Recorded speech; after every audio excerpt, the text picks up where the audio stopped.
Friends, welcome back to my channel. आज का हमारा फर्स्ट टॉपिक है इलास्टिसिटी ऑफ डिमांड, यानी कि मांग की लोच। अब ये मांग की लोच क्या होता है? इसका मतलब ये है, जैसे अगर आपने किसी चीज़ का प्राइस घटाया है तो आपकी क्या होगी, डिमांड उस चीज़ के लिए बढ़ जाएगी, ज़्यादा लोग खरीदेंगे। और अगर किसी चीज़ का प्राइस बढ़ जाता है तो क्या करते हैं, उसको कम लोग खरीदना शुरू कर देते हैं। तो जो ये डिफरेंस है वही हमारा मांग की लोच कहलाता है।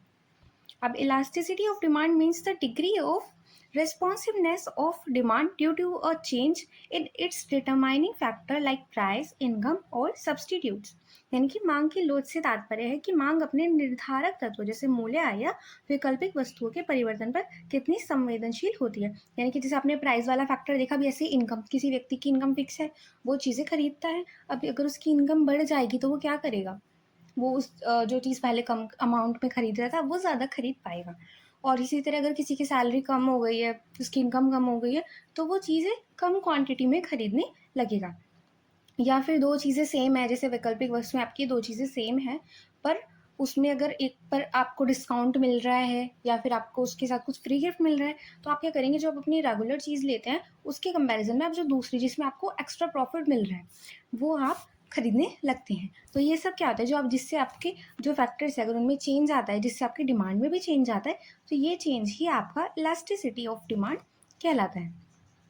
इसकी डेफिनेशन दी है प्रोफेसर मार्शल ने। Elasticity of demand is the percentage change in demand due to 1% change in price. यानी कि मांग की लोच वह प्रतिशत परिवर्तन है जो मूल्य में प्रतिशत परिवर्तन से मांग में आता है। यानी कि अगर आपने प्राइस में 1% चेंज किया है, उस अकॉर्डिंग मांग में जितने परसेंट आपका चेंज आया है वही आपकी मांग की लोच कहलाता है। Difference between law of demand and elasticity of demand, यानी कि मांग के नियम और मांग की लोच में क्या अंतर है।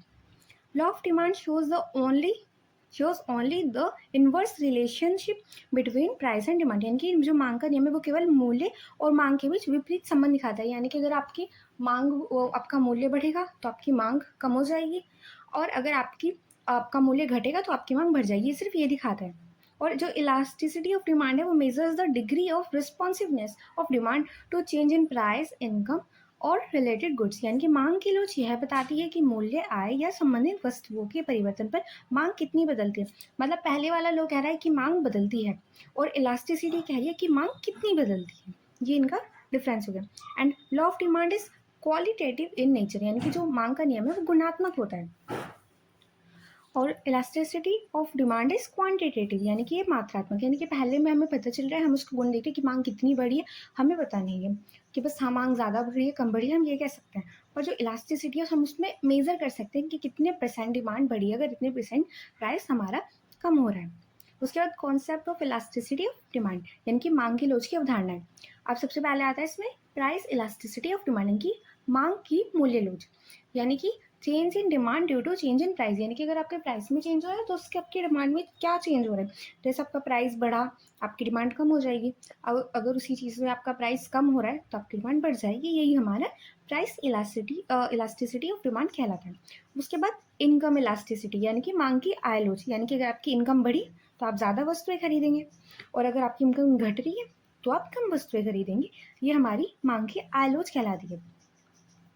उसके बाद आती है हमारी क्रॉस इलास्टिसिटी ऑफ डिमांड, यानी कि मांग की तिर्यक लोच। यानी कि अगर आपने क्या करें, आप दो चीज़ें आपको सिमिलर मिलती हैं, पर अगर एक का प्राइस आपने कम कर दिया तो उसकी डिमांड बढ़ जाएगी, दूसरी की डिमांड भी उधर आ जाएगी। यानी कि change in demand of one goods due to the change in price of another related goods. किसी अन्य वस्तु संबंधित वस्तुओं के बदले मूल्य बदलने से पहली वस्तुओं की मांग में परिवर्तन। जैसे कि दो चीज़ें हैं, जैसे कि दो चाय की कंपनी है। अब आपने क्या किया, एक कंपनी का प्राइस बढ़ा दिया, तो उससे क्या होगी, जो दूसरी वाली है जिसका प्राइस पहले जितना है उसकी डिमांड बढ़ जाएगी। यानी कि प्राइस किसी और कंपनी का बढ़ा है और डिमांड किसी और कंपनी की बढ़ गई। ऐसे अगर मान लीजिए आपने उनका प्राइस घटा दिया है, तो क्या करेंगे, जो दूसरे जैसे अपने ए चाय है और बी चाय है, आपने ए चाय का प्राइस घटा दिया है, तो क्या हो रहा है, जो बी चाय खरीदते थे वो भी ए चाय खरीद रहे हैं, क्योंकि उन्हें क्या हो रहा है, वो उसमें वहाँ पे उन्हें प्रॉफिट हो रहा है, क्योंकि वहाँ पे वो कम पैसों में मिल रही है। उसके बाद आते हैं degree of elasticity of demand, यानी कि मांग की लोच की मात्राएं। अब आती है परफेक्ट इलास्टिक, यानी कि पूर्ण लोचदार, यानी कि smallest price change cause infinite demand. यानी कि आपने क्या किया, आपके जो पूर्ण लोचदार है उसमें ये हुआ है कि आपके जो उसमें प्राइस में थोड़ा सा चेंज आया है, पर इससे ही आपकी डिमांड पर बहुत ज़्यादा इम्पैक्ट पड़ा है। आपकी डिमांड, जैसे आपने छोटा, जैसे कोई 10 रुपये की चीज़ थी उस पर आपने 1 रुपया कम कर दिया और आपकी पता चली डिमांड आपकी 10 गुना बढ़ गई उस हिसाब से। यानी कि यहाँ पे क्या हो रहा है, आपकी जो मांग है उसमें अगर आपके प्राइस में थोड़ा सा भी फर्क आ रहा है तो उससे आपकी डिमांड में बहुत ज़्यादा चेंज आ रहा है। यानी कि आपने थोड़ा सा कम करा तो डिमांड ज़्यादा बहुत ज़्यादा बढ़ गई, या फिर आपने थोड़ा सा बढ़ा दिया तो डिमांड काफ़ी ज़्यादा कम हो गई। अब उसके बाद आती है परफेक्ट इनलास्टिक, यानी कि पूर्ण एलोसिटी, यानी कि आपने प्राइस बढ़ाया या घटाया उससे आपकी डिमांड पर कोई फर्क नहीं पड़ता। जैसे कि जो बेसिक चीज़ें जो आपको खरीदनी ही है, चाहे वो कितनी महंगी, जैसे कि आप मान लीजिए पानी की बॉटल है, मिल्क है, नमक है, शुगर है, ये सब आपकी डेली नीड्स है, ये आपको ज़रूरत होती है इन चीज़ों की। तो इन पे अगर प्राइस बढ़ भी रहा है तो भी आपकी डिमांड उतनी ही रहेगी। तो इससे क्या होता है, ये पूर्णतः लोचदार होती है, यानी कि परफेक्ट इनइलास्टिक।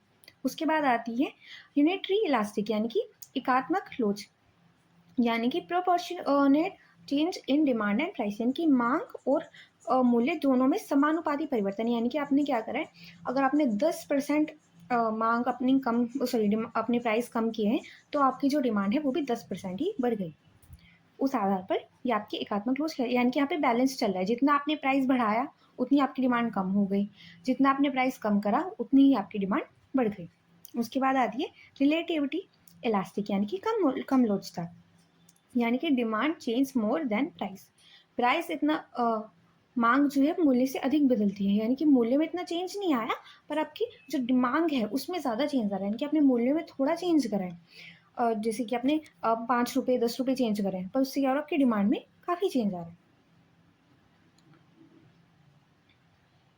उसके बाद आता है आपके रिलेटिविटी इन इलास्टिक, यानी कि demand change less than price, यानी कि आपकी जो मांग है वो मूल्य से कम बदलती है, यानी कि आपने मूल्य ज़्यादा बदला पर आपकी जो मांग है वो इतनी नहीं बदली, यानी कि आपने काफ़ी ज़्यादा डिस्काउंट भी दिया तब भी जितनी डिमांड थी अब उससे थोड़ा ही फर्क आया है। उसके बाद आते हैं factors affecting elasticity of demand, यानी कि मांग की लोच को कौन कौन से जो कारक है वो प्रभावित करते हैं। अवेलेबिलिटी ऑफ सब्स्टिट्यूट्स, यानी कि विकल्पी वस्तुओं की उपलब्धता, यानी कि जो सिमिलर वस्तुएं हैं वो कैसी हैं, उन पर क्या डिस्काउंट मिल रहा है, ये सब फैक्टर आपको प्रभावित करेंगे आपके जब आप अपना बाइंग डिसीजन लेंगे। नेचर ऑफ कॉमोडिटी, यानी कि वस्तु का स्वभाव, यानी कि वो आवश्यक है आपके लिए या फिर आप अपनी लग्जरी के लिए खरीद रहे हैं। उसके बाद प्रोपोर्शन ऑफ इनकम स्पेंड, यानी कि आय का कितना भाग उस पर खर्च होता है। उसके बाद टाइम पीरियड, यानी कि समय अवधि, यानी कि क्या उसका प्राइस आगे जाके बढ़ेगा या फिर आगे जाके उसका प्राइस कम होगा। यूजेस ऑफ कमोडिटी, यानी कि उस वस्तु का उपयोग क्या है, यानी कि वो वस्तु एक ही उपयोग के लिए ले रहे हैं आप या फिर आप उसको बहुत सारी जगह यूज़ कर सकते हैं। ये सब इसके अंतर्गत आते हैं। उसके बाद methods of measuring elasticity of demand, यानी कि मांग की लोच मापने की विधियां। सबसे पहले आता है टोटल आउटले मेथड, यानी कि कुल व्यय विधि, by comparing expenditure before and after price change, यानी कि मूल्य परिवर्तन से पहले और बाद में कितना खर्च आ रहा है। उससे आप क्या कर सकते हैं, अपनी मांग की जो लोच है उसको माप सकते हैं। यानी कि पहले अगर आप 10 रुपये में खरीद के ला रहे थे, फिर आपको डिस्काउंट मिला है अब 10% का, तो आप 9 रुपये में खरीद पा रहे हैं, तो जो परिवर्तन आया वो कितना है, 1 रुपये का। उसके बाद प्रोपोर्शनेट ऑफ परसेंटेज मेथड, यानी कि अनुपातिक या प्रतिशत विधि, यानी कि रेशियो कितना आपके परसेंट अपनी मांग में चेंज आया है और कितना परसेंट आपका मूल्य में चेंज आया है, उसका रेशियो। उसके बाद ज्योमेट्रिक और पॉइंट मेथड, इसमें क्या करें आप, using demand curve and slope eight A point, यानी कि मांग वक्र के किसी ढलान बिंदु की ढलान से मापन, यानी कि जहाँ पे उसकी डिमांड कम, प्राइस कम होते जा रहे हैं वहाँ पे आप उसको माप रहे हैं एक ग्राफ बनाकर, कर्व बनाकर। उसके बाद आर्क मेथड, यानी कि चाप विधि, elasticity measure between 2 points on a demand curve, यानी कि यहाँ पे 2 बिंदु हैं आप उनके बीच में मांग की लोच को माप रहे हैं। उसके बाद आता है types of income elasticity of demand, यानी कि मांगी आय लोच के प्रकार। उसमें आता है अभी हमारा पॉजिटिव इनकम इलास्टिसिटी, यानी कि धनात्मक आय लोच, डिमांड इंक्रीज विद इनकम, यानी कि जो आपकी अगर आपकी इनकम बढ़ रही है, आपकी आय बढ़ रही है, उसके साथ डिमांड भी बढ़ रही है, तो वो आपकी पॉजिटिव इनकम इलास्टिसिटी कहलाती है। यानी कि आपकी अगर आपकी इनकम बढ़ेगी तो आप क्या करें, आपकी डिमांड भी बढ़ रही है, आप वस्तुएं ज़्यादा खरीद रहे हैं। उसके बाद नेगेटिव इनकम इलास्टिसिटी, यानी कि यहाँ पे आपकी आय तो बढ़ रही है पर आप वस्तुएं कम खरीद रहे हैं। अब वो कौन सी वस्तुएं होती हैं जो आपको अच्छी क्वालिटी की नहीं होती।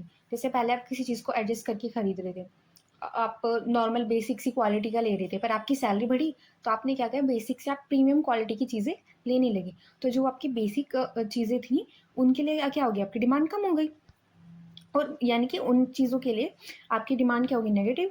और जो आपने अब प्रीमियम चीज़ें यूज़ करनी शुरू कर दी उनके लिए आपकी डिमांड हो जाएगी पॉजिटिव। उसके बाद ज़ीरो इनकम इलास्टिसिटी, यानी कि आपकी इनकम तो बढ़ी है पर उन चीज़ों की डिमांड पर आपका कोई प्रभाव नहीं पड़ा है। उसके बाद आती है क्रॉस इलास्टिसिटी ऑफ डिमांड, यानी कि क्रॉस इलास्टिसिटी यानी कि मांग की तिर्यक लोच। Gross elasticity of demand shows how the demand for one good change when the price of another related goods change। यानी कि इसमें क्या हो रहा है, अपने एक वस्तु की मांग किस प्रकार बदलती है जब दूसरी संबंधित वस्तु का मूल्य बदलता है। जैसे कि मैंने आपको भी वीडियो के पहले एक्स और वाई का एग्जांपल दिया था, एक्स चाय और वाई चाय का, ये वही है। उसके बाद इसकी डेफिनेशन दी है प्रोफेसर वॉटसन ने। Cross elasticity of demand measure the responsiveness of demand for one community to a change in the price of another community. यानी कि यहाँ पे जो तिर्यक लोच है वो यह मापती है कि एक वस्तु की मांग दूसरी वस्तु के मूल्य परिवर्तन से कितनी संवेदनशील होती है।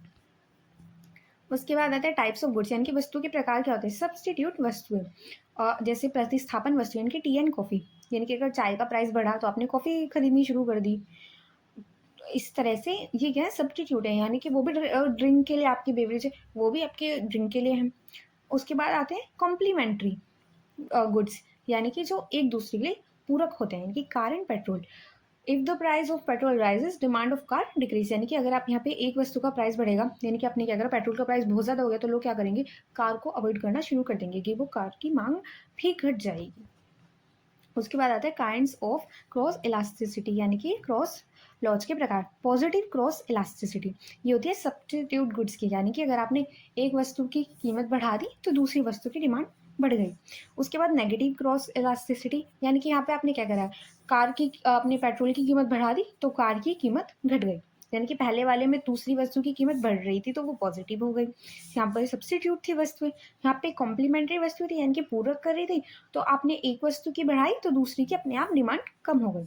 उसके बाद जीरो क्रॉस इलास्टिसिटी, यानी कि शून्य लोच, यानी कि अनरिलेटेड। जैसे कि आपने अगर पेन के लिए प्राइस बढ़ा दिए तो इससे आपकी नमक की डिमांड पे तो कोई प्रभाव नहीं पड़ेगा, तो ये अनरिलेटेड है। आप नमक तभी जितना खरीद रहे थे उस अकॉर्डिंग ही खरीदेंगे।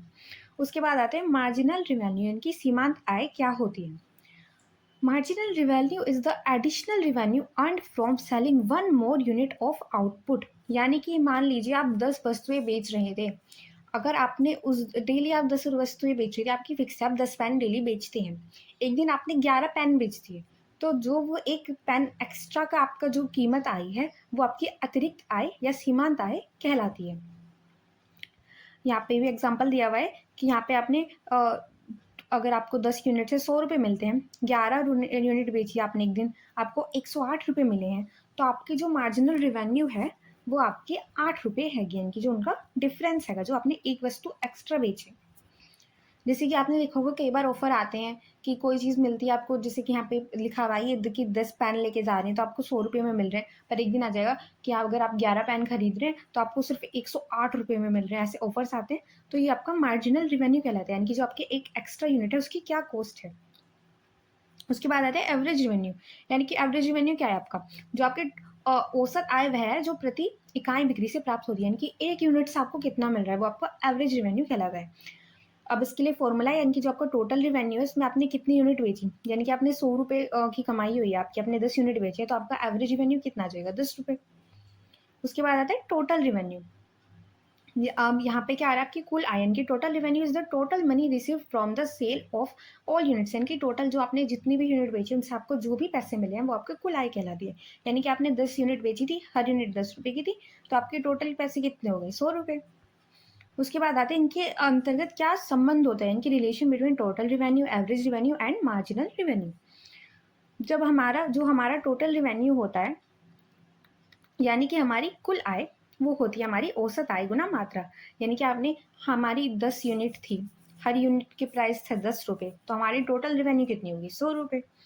उस तरह when M R is positive T R increase, यानी कि आपने जब सीमांत आय धनात्मक होती है तो कुल आय बढ़ती है, यानी कि जब आपने एक वस्तु एक्स्ट्रा बेची, उससे आपको ज़्यादा पैसे मिल रहे हैं, तो आपकी कुल आय क्या करेगी? बढ़ेगी, यानी कि वो पॉजिटिव है। जैसे कि मान लीजिए आपने ₹10 का पैक था, अब आपने उसमें 11 कर दिए। आपने उसको बेचा पहले ₹100 में बेचे, जब 108 में, तो इससे क्या हो रही है? आपकी जो सीमांत आय है धनात्मक है, ₹8 पॉजिटिव में है, तो इससे आपकी क्या हो रही है? कुल आय बढ़ रही है। पहले ₹100 आ रहे थे, अब 108 आ रहे हैं। पर अगर जहाँ पे आपकी MR0 है, TR इज़ मैक्सिमम, यानी कि आपने उतने ही जो रुपए थे, आपने उसी में आपने क्या कह रहे हैं, ₹100 वाली पेन 10 पेन थे, आपने उतने ही रुपए में 11 पेन बेच दिए। तो इससे वहाँ पे आपकी क्या हो रही है? कुल आय जो आपकी है वो मैक्सिमम होती है, यानी कि यहाँ पे बढ़ी नहीं, यहाँ पे आपके ₹100 मैक्सिमम जा रहे हैं। अगर वो पॉजिटिव होती तो वहाँ पे आपकी कुल आय बढ़ जाती। और अगर आपने क्या करा है, आप 10 पेन बेच रहे थे, आपने 11 पेन बेचे और वहाँ पे आपने क्या करा है, ₹95 का पैकेट बेचा, तो वहाँ पे आपकी -5 जा रही है कि एक्स्ट्रा यूनिट की कॉस्ट, तो वहाँ पे क्या हो रही है? आपकी टोटल आय है वो घटने लगती है। और AR is always equal to price, यानी कि औसत आय हमेशा मूल्य के बराबर होती है, यानी कि एक वस्तु का जितना प्राइस आता है, उतनी ही आपकी हमेशा औसत आय रहती है। आई होप आपको आज का वीडियो अच्छा लगा हो। Thank you for watching. Keep studying.